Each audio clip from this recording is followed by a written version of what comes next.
The Rise of Skywalker is the last film in the Epic Saga that has captured the hearts of millions of fans all over the world. Although with so many fans, it's clear that you are never going to please them all. Some critics even claimed that the film felt like, rather than aiming to please, it was aiming not to disappoint. One place it certainly didn't disappoint was in the VFX. Industrial Light and Magic, Ghost VFX, Virtuous, Yannix, Whiskeytree, Stereo D, Important Looking Pirates, and Hybride all got together to create something rather special.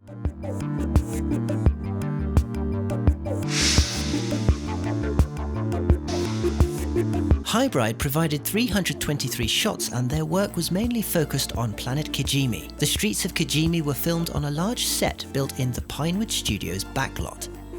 The Hybride team had to extend what was shot and create a city based on artwork, structures, and scenic detail that Industrial Light and Magic provided them with.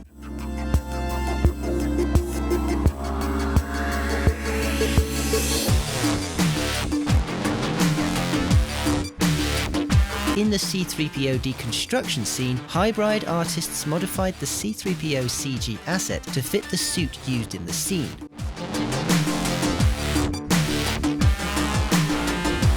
They then generated C-3PO's missing legs and the wires at the back of his head. Because of the use of practical puppets, the Hybride team had to remove puppeteers, rods, and do some digital eye enhancements. They also had to remove the reflections of the cameras and crew members that appeared on C-3PO's shiny suit.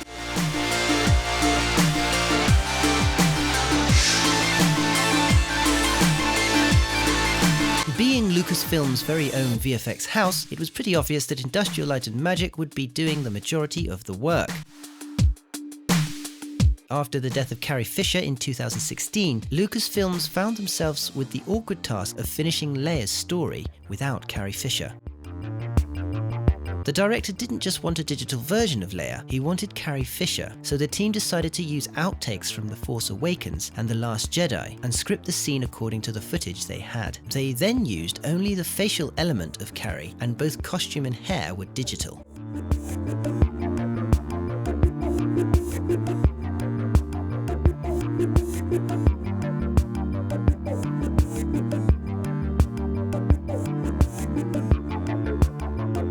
For the flashback training scenes with young Luke and Leia, raw footage from the original films was digitally inserted over the faces of stand-ins.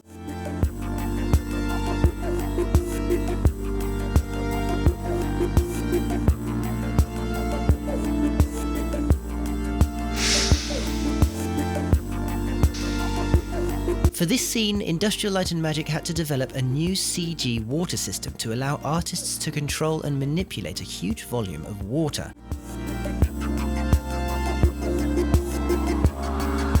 Industrial Light and Magic artists simulated 134 million gallons of water surrounding the ruins for the Death Star. On set, water cannons were used to soak the actors and make them feel as if waves were crashing around them. However, water cannons don't behave like waves, so Industrial Light and Magic had to remove the real water blasts and replace them with digital water that did behave correctly.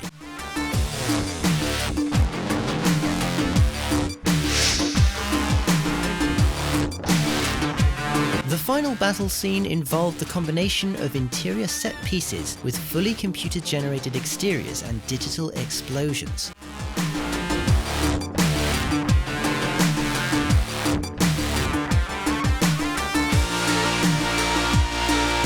The creation of a CG lighting system designed to target hundreds of ships at once with bolts of random shape and duration, and a total of 16,000 digital ships, which took over 8 million hours of processing time to render.